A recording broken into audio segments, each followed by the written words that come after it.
इससे पहले वाली एंट्री जैसे मैं आपको बेटा बता रही थी कि वो बिल्कुल वैसी ही है, इससे नेक्स्ट वाली एंट्री भी बिल्कुल मैंने आपको बताया था वैसी होगी।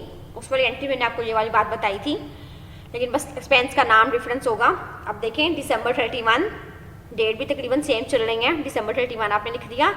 फिर net solution paid, net solution paid से आपको अंदाजा हो गया कैश का लफ्ज इस्तेमाल होगा ट्रांजेक्शन में। It's 225 electric bill for the month. Electric bill, हमारे जो बिल्स आते हैं वो भी हमारे एक्सपेंस होते हैं। हमने अपनी फैक्ट्री का, अपने बिजनेस का, अपने घर का बिल जब पे करना होता है तो वो हमारे एक्सपेंस हैं। तो हम एक्सपेंस के अकाउंट को आपको पता है हमेशा डेबिट करते हैं, और डिक्रीज इन एसेट आपको पता है क्रेडिट होता है, और कैश हमारा एसेट है। जब हम एक्सपेंस को डेबिट कर रहे हैं तो किसी ना किसी एक चीज़ को हम डेबिट करते हैं, दूसरी को हम क्रेडिट करते हैं। इसी तरह हमने इलेक्ट्रिक एक्सपेंस को डेबिट किया है, कैश को क्रेडिट किया है, दोनों के अमाउंट्स में लिख दिया है, और फिर इलेक्ट्रिक एक्सपेंस पेड के नाम से हमने उसके नीचे उसकी नरेशन भी दे दी है। कहीं भी बेटा ट्रांजैक्शन में, लास्ट वाली ट्रांजेक्शन है इसलिए मैं आपको दोबारा एक रिवाइज करवा रही हूँ कि कहीं भी हमारे बेटा अकाउंट्स हमने ज़्यादातर इसमें जो यूज़ हुए हैं वो 4-5 तरह के ही हैं, ज़्यादा हमने यूज़ नहीं हुए। हमारे एसेट का अकाउंट यूज़ हुआ है, इंक्रीज इन एसेट हम डेबिट किया, डिक्रीज इन एसेट हमने क्रेडिट किया। उसके बाद लाइबिलिटी और कैपिटल का ज़्यादातर यूज़ हुआ है, कैपिटल का भी बहुत कम हुआ है, लाइबिलिटी के हुए हैं। आपको पता है increase in asset debit, increase in liability और कैपिटल क्रेडिट। इस तरह डिक्रीज इन एसेट क्रेडिट, लेकिन डिक्रीज इन लाइबिलिटी और कैपिटल डेबिट। एसेट का रूल अगर आप समझ लेते हैं ना बेटा, बिल्कुल उसके ऑपोजिट रूल है लाइबिलिटी और कैपिटल का। और इस तरह आपको मैंने बताया, हर ट्रांजेक्शन में बताया कि एक्सपेंस का अकाउंट समझ लो, एक्सपेंस के जितने भी अकाउंट होते हैं नाम डिफरेंट डिफरेंट जरूर आएंगे, आपने उनको हमेशा करना है डेबिट ही है। और रेवेन्यू के अकाउंट भी 2-3 जगह पर जरूर थे जहाँ हमने फी अर्न को क्रेडिट करते थे। ये मैं आपको सारा इसलिए समझा रही हूँ कि आपको कहीं पीछे से कोई ट्रांजेक्शन समझ नहीं आई तो आपको ये वाली देखने से वीडियो देखने से आपको ये समझ आ जाए कि हम कर क्या रहे हैं। तो सारे जो रेवेन्यू के अकाउंट होते हैं बेटा हम उन्हें क्रेडिट करते हैं, और सारे एक्सपेंस के अकाउंट को हम डेबिट करते हैं। और एसेट्स में जब इंक्रीज़ होता है तो हम उसे डेबिट करते हैं, और डिक्रीज़ होता है तो हम उसे क्रेडिट करते हैं। लाइबिलिटी में जब इंक्रीज़ होता है तो हम उसे क्रेडिट करते हैं, और जब लाइबिलिटी में डिक्रीज होता है तो हम उसे डेबिट करते हैं। नेक्स्ट ट्रांजेक्शन है बेटा हमारी net solution receive 2870 from fee earned for the second half of December. तो सबसे पहले हम उसकी डेट मेंशन करेंगे। ये लास्ट 3-4 ट्रांजेक्शन रह गई हैं, ये जनरलाइजेशन द ट्रांजेक्शन वाली। तो बेटा मैं आपको समझा दूँ कि हम इसका फॉर्मेट कैसे ड्रॉ करते थे, जो मैंने आपको स्टार्ट में भी बताया था ट्रांजेक्शन के। सबसे पहले बेटा हमें डेट वाला कॉलम लिखना है, उसके नेक्स्ट का कॉलम हम ड्रॉ करेंगे डिस्क्रिप्शन के नेम से। उसके बाद हम उसको रेफरेंस को पोस्ट करेंगे, वो हम कुछ भी नहीं करें इसमें। उसके बाद फोर्थ कॉलम हम डेबिट के नाम से लिखेंगे, जो अमाउंट हमारी डेबिट हो रही होगी उसका हम कॉलम ड्रॉ करेंगे, और फिफ्थ कॉलम हम क्रेडिट के नाम से मेंशन करेंगे।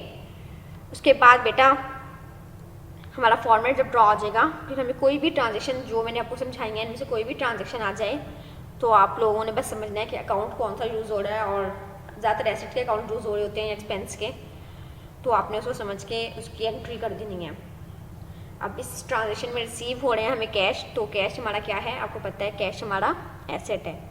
इंक्रीज इन एसेट हम क्या करते हैं, उसे डेबिट करते हैं, हमने उसे डेबिट कर दिया है। फी अर्न्ड हमारी सर्विस का अकाउंट है, सर्विस के सारे अकाउंट जो होते हैं हम उन्हें क्रेडिट करते हैं। रेवेन्यू के अकाउंट है, सर्विस का मतलब होता है फी अर्न्ड, मतलब हमने कुछ सर्विस परफॉर्म किया उसके बदले फी अर्न्ड किया है। तो हमारे जो मैंने आपको शुरू में बताया था कि हमने कुछ अकाउंट्स को पढ़ना है, तो फी अर्न्ड हमारा रेवेन्यू का अकाउंट है बेटा। जिस तरह हम एक्सपेंस के अकाउंट को डेबिट करते हैं ना, इस तरह हमें रेवेन्यू के अकाउंट को क्रेडिट करना होता है। इसी तरह हमने इससे ट्रांजेक्शन में किया है कि हमने फी अर्न्ड को क्रेडिट कर दिया, कैश को डेबिट किया था, फी अर्न्ड को हमने क्रेडिट कर दिया, अमाउंट मेंशन कर दी दोनों की 2870, और हमने लिख दिया नीचे नरेशन में receive cash from fee earned. Next transaction है बेटा हमारे पास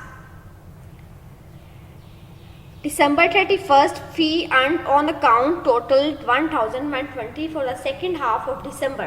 हम पैसे हमारे पास फिर भी आ रहे हैं, अकाउंट आ रहे हैं, लेकिन वो किस तरह से आ रहे हैं, वो लोग जिनको हमने उधार दिया था और जिन्होंने पैसे लेने होते हैं वो लोग आ रहे हैं ऑन अकाउंट। इस तरह की ट्रांजेक्शन भी बेटा एक दफ़ा पहले आई है, हमने उसको क्लियरली मैंने आपको वहाँ पेएबल और रिसीवेबल के बारे में अंडरस्टैंड करवाया। अभी थोड़ी अर्सा पहले हमने ये ट्रांजेक्शन की है सॉल्व, तो इसमें भी वही ट्रांजेक्शन है, सेम तकरीबन वही है। अकाउंट रिसीवेबल, आपको पता है अकाउंट रिसीवेबल वो लोग जिनसे हमने पैसे लेने होते हैं, और ये हमारे एसेट्स होते हैं, और इंक्रीज इन एसेट हम क्या करते हैं, डेबिट करते हैं। तो हमने अकाउंट इस ट्रांजेक्शन में ऐसे ही करना है, पहले डेट मेंशन करनी है, फिर अकाउंट रिसीवेबल को डेबिट कर देना है। फी एंड हमारा रेवेन्यू का अकाउंट है, रेवेन्यू के अकाउंट्स को हम ज़्यादा क्रेडिट कर रहे हैं, तो वो क्रेडिट कर दिया हमने और अमाउंट मेंशन कर दिया है। लास्ट ट्रांजेक्शन है बेटा generalisation the transaction into account वाली हमारी, उसमें आपके पास आ रहा है December 31st Chris Clark withdraw 2000 for personal use. जब पर्सनल यूज़ का मतलब ये है कि आप अपने ही अकाउंट से अपने पर्सनल चीज़ों के लिए पैसे ले रहे हो। जैसे मैंने कहा था, ऑनर जब इन्वेस्ट करता है तो वो कैपिटल होता है, जब ऑनर अपने पर्सनल यूज़ के लिए पैसे वापस लेता है तो वो क्या होता है, वो ड्राइंग होती है।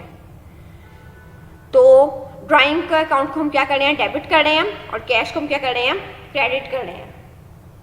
जिस तरह मैंने आपको बताया था, लाइबिलिटी और कैपिटल के अकाउंट में जब जब डिक्रीज होगा वो क्रेडिट वो डेबिट होगा, और एसेट में जब जब डिक्रीज होगा वो क्रेडिट होगा।